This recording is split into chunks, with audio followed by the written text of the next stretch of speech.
মদিনার বাজার দিয়ে নবীজি যাচ্ছেন, নবীজির একটা ওট পছন্দ হয়েছে। তো নবী ওটের মালিকের কাছে গিয়ে জিজ্ঞেস করলেন, ভাইয়া এই ওটটার দাম কত?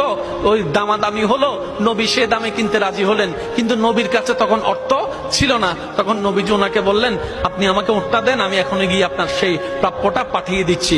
ওটের মালিক ওনাকে ওটটা দিয়ে দিলেন। আশেপাশে যারা ওটের মালিক ছিল সবাই জিজ্ঞেস করতেছে, এই পাগলা, তুমি কি যাকে ওট দিয়েছো তাকে চিনো? বলে যে না। নাম জানো? বলে যে না। পরিচয় জানো? বলে যে না। ঠিকানা জানো? না। তো তুমি যে ওটটা দিয়ে দিলা, উনি যদি ওটার টাকাটা না ফাটায় তখন তো তুমি লসের মধ্যে চলে যাবা। সে ওটের মালিক বলে, এত সুন্দর নুরানি চেহারাওয়ালা কখনো বাটপার হতে পারে না, কখনো চিটার হতে পারে না, কখনো মিথ্যুক হতে পারে না।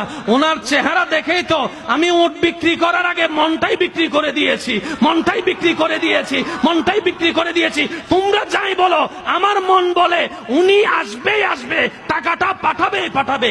এই কথা বলতে না বলতে কিছুক্ষণ পরে নবীজির একজন সাহাবা এসে বলছেন, একটু আগে একজন ওট নিয়ে গিয়েছেন কাপ থেকে, ওটের মালিকটাকে একটু দেখতে চাই। উনি বলে যে আমার থেকে। তো উনি বললেন, আমাদের নবী আপনার থেকে ওটটা নিয়ে গিয়েছেন, ধরেন ওটের টাকাটাও দিয়েছেন, আপনাদের খাবার জন্য কিছু খেজুরও হাদিয়া পাঠিয়েছেন, খেজুরও হাদিয়া পাঠিয়েছেন। ওই ওটের মালিক বলে, ভাইয়া